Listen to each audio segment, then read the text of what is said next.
Hello, my dear students. After such a long time, we are again here to study the topics. Today, we'll start with the topic motion.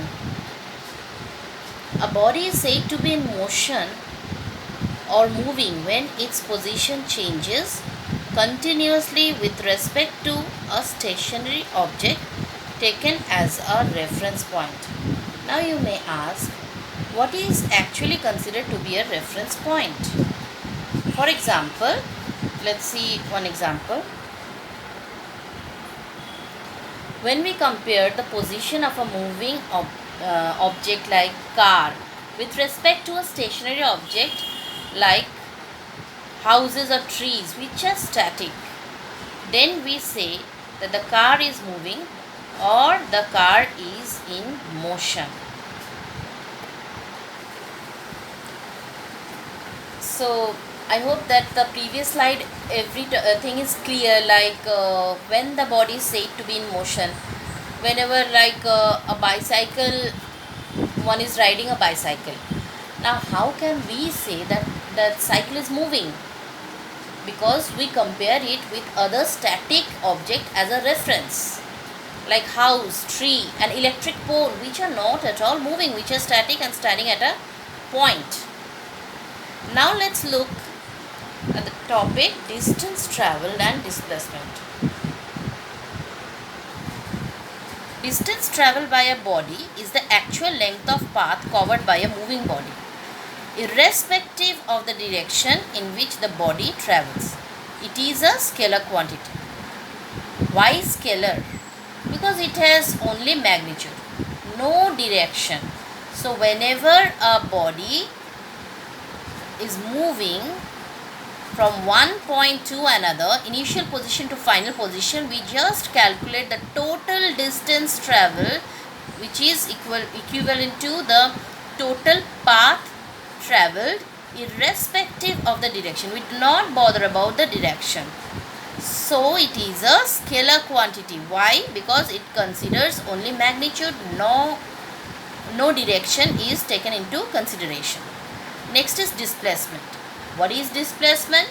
It is the shortest path traveled by a body, and it is a vector quantity.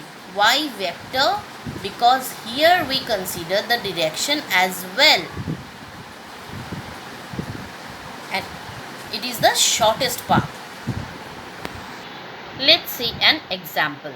A man starts from point A to reach point C but has to go first to point B. So it travels first A to B, then to C. Look at the diagram very carefully. A man starts from point A and has to reach point C, but he has to travel first to B point. So distance traveled will be AB plus BC. AB is equivalent to 5 km and BC is equivalent to 3 km. When we add up, we get 8 km. Now what will be the displacement? Displacement, as we all know, it is the shortest path. So it will be AC, the shortest straight line path. So which is can be calculated by the use of Pythagoras theorem, because ABC is a right angle triangle. So AC square is equal to AB square minus BC square. Therefore AC is equal to root over AB square minus BC square. So AB square is 25 minus BC square is 9. Root over is there, so root over 16 is equal to 4 km. So I hope the previous example is clear to you.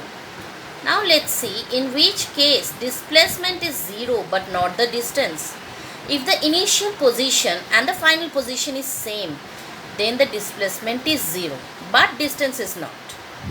In the diagram, a horse gazes a circular field and reaches its initial position. So a horse starts moving from point A and traverses a circular path and reaches its initial position. So final position is equal to initial position.